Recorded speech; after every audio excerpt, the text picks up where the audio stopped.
स्वागत है आपका AWM एक्सप्लेन में। तो आज मैं एक्सप्लेन करने जा रहा हूँ अप एंड अवे। तो शुरू करने से पहले मेरे चैनल को सब्सक्राइब करें।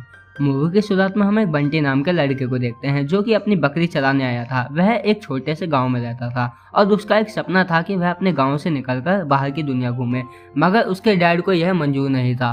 वह हमेशा बंटी को समझाते थे कि बाहर की दुनिया में कुछ नहीं है और उसे भूल जाओ और अब मेरे साथ आकर सिलाई का काम सीखो और मेरी मदद करो।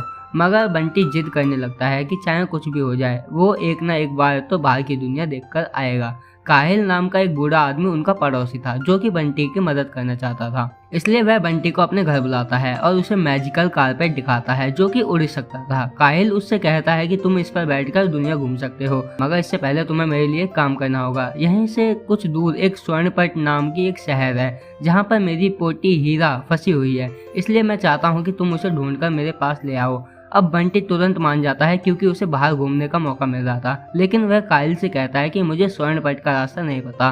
काइल उससे कहता है कि तुम चिंता मत करो, यह कारपेट तुम्हें खुद रास्ता दिखा देगा। इसके बाद बंटी उस कारपेट को लेकर घर आ जाता है और अपने मॉम डैड से कहता है कि मैं और मेरी बकरी इस कारपेट पर बैठकर दुनिया घूमने जा रहे हैं। मगर उसके पेरेंट्स को ये बात मजाक लगती है और वह सोचते हैं कि ये कोई मामूली कारपेट होगा। वह उससे कहते हैं कि चलो ठीक है, अगर ये कारपेट मेरे सामने उड़ गया तो तुम दुनिया घूमने जा सकते हो, लेकिन अगर ये नहीं उड़ा तो तुम्हें मेरे साथ सिलाई का काम सीखना होगा। जिस पर बंटी मान जाता है और उस पर बैठकर उसे उड़ने के लिए कहता है, लेकिन कारपेट उसकी बात नहीं मानता, जिससे बंटी गुस्सा होकर उस कारपेट पर चिल्लाने लगता है। फिर उसकी बकरी उसे समझाने की कोशिश करती है कि तुम्हें इस कारपेट को प्यार से समझाना होगा। जिसके बाद बंटी कारपेट को सॉरी बोलकर उसे प्यार से उड़ने के लिए बोलता है, जिससे वह कारपेट उड़ जाता है। अब बंटी के डैड के पास कोई ऑप्शन नहीं था, इसलिए वह उसे बाहर जाने की परमिशन दे देते हैं।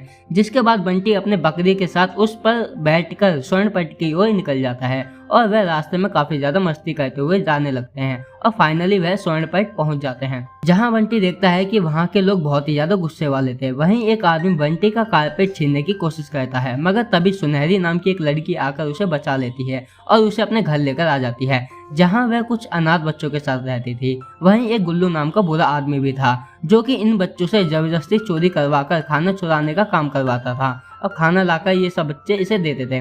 फिर बंटी गुल्लू को अपनी बकरी का दूध पीने के लिए देता है और वह सुनहरी से कहता है कि ठीक है, अब हमारे जाने का समय हो गया है। लेकिन अब रात हो चुकी थी, इसलिए बंटी कारपेट से कहता है कि हमें सोने के लिए किसी अच्छी जगह पर ले चलो। अब गुल्लू भी उन्हें उड़ते हुए देख लेता है और फिर वह कारपेट उन्हें किसी की छत पर लाकर ले आता है, जहां वह आराम से सो जाते हैं। लेकिन जैसे ही सुबह होती है तो वह देखते हैं कि वह कारपेट वहां नहीं था। बंटी को लगता है कि सुनहरी ने वह कारपेट चुरा लिया होगा, इसलिए वह उसको ढूंढने निकल जाता है, मगर असलियत में वह कारपेट गुल्लू ने चुराया था, जिसको वह सीधा ले जाकर महल में जाने वाला था अपने राजा विकराल को देने। विकराल एक बहुत ही ज्यादा बुरा किंग था जो कि लोगों से उनकी चीजें छीनना जानता था। उसकी एक इच्छा थी कि जो भी उसे उड़ता हुआ कारपेट लाकर देगा वह उसे सेनापति घोषित कर देगा। लेकिन इस टाइम विकराल खाना खाने में बिजी था, इसलिए वह गुल्लू को कहता है कि बाद में आना। बंटी सुनहरी से मिलता है और उससे पूछता है कि कारपेट के बारे में, लेकिन सुनहरी कहती है कि मैंने वह कारपेट नहीं चुराया, वह पक्का गुल्लू ने चुराया होगा। इसके बाद बंटी उस कारपेट को गुल्लू से वापस लेने के लिए सुनहरी से हेल्प मांगता है। सुनहरी कहती है ठीक है, मगर मैं एक और औरत को जानती हूँ जिसका नाम फिरोजा है, वह हमारी इसमें मदद कर सकती है। फिर ये दोनों फिरोजा के पास जाते हैं। फिर फिरोजा बताती है कि मैं हर रोज विकराल को फल देने के लिए उसके महल में जाती हूँ, तो हम इस बार एक काम कर सकते हैं, मैं तुम्हें और सुनहरी को टोकरी में छुपाकर महल में ले जाऊंगी, लेकिन हम तुम्हारी बकरी को साथ नहीं ले जा सकते क्योंकि इसमें बहुत ज्यादा खतरा है। इसके बाद फिरोजा उन्हें किसी तरह महल में पहुंचा देती है। फिर वह दोनों कारपेट को ढूंढने लगते हैं। फिर दोबारा गुल्लू विकराल के पास आता है और विकराल इस बार उड़ने के लिए रेडी था, इसलिए वह अपने गार्ड्स को उसे कारपेट पर बैठाने के लिए कहता है क्योंकि उसका वजन इतना था कि वह चल भी नहीं सकता था। फिर वह कारपेट को उड़ने के लिए कहता है, मगर कारपेट उसे उल्टा पलट देता है। जिसके बाद गुल्लू विकराल से कहता है कि मुझे माफ कर दीजिए, मैं इस कारपेट की अकल ठिकाने लगाकर आता हूँ। जिसके बाद वह कारपेट को एक खाली रूम में ले जाकर परेशान करने लगता है। फिर उसके बाद वहाँ पर वे दोनों आ जाते हैं और चुपके से कारपेट को छुड़ाने की कोशिश करते हैं, लेकिन गुल्लू उन्हें देख लेता है और उनके पीछे पड़ जाता है। सुनहरी तो छुप जाती है, मगर बंटी पकड़ा जाता है।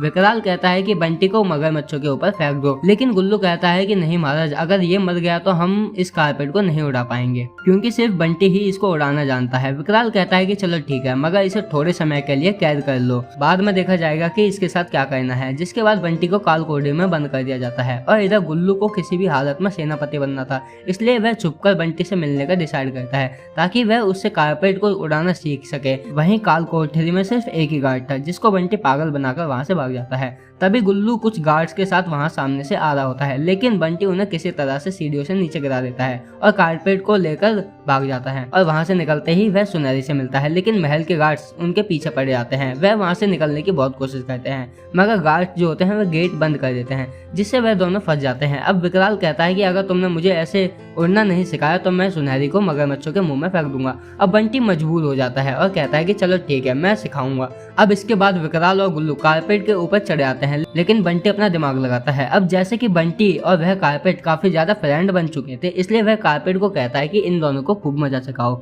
जिससे वह कारपेट उन्हें खूब ज्यादा परेशान करता है और उन्हें मगरमच्छों के ऊपर फेंक देता है। अब वह दोनों पानी से तो बाहर आ जाते हैं, मगर वो दो मगरमच्छ उनके पीछे पड़ जाते हैं, जिसके बाद वह दोनों महल को छोड़कर भाग जाते हैं। फिर बंटी सभी गार्ड्स को समझाता है कि तुम्हें अब किसी से डरने की जरूरत नहीं है, क्योंकि महाराज अब यहाँ पर नहीं है, वो जा चुका है। अब सभी गार्ड्स इसकी बात मान जाते हैं और इन दोनों को ऐसे ही जाने देते हैं। अब यह वापस सभी के पास आ जाते हैं और यहाँ से सुनहरी रिवील करती है कि मैं ही काहिल की पोती हूँ। वह बचपन से ही मुझे हीरा बुलाया करते थे।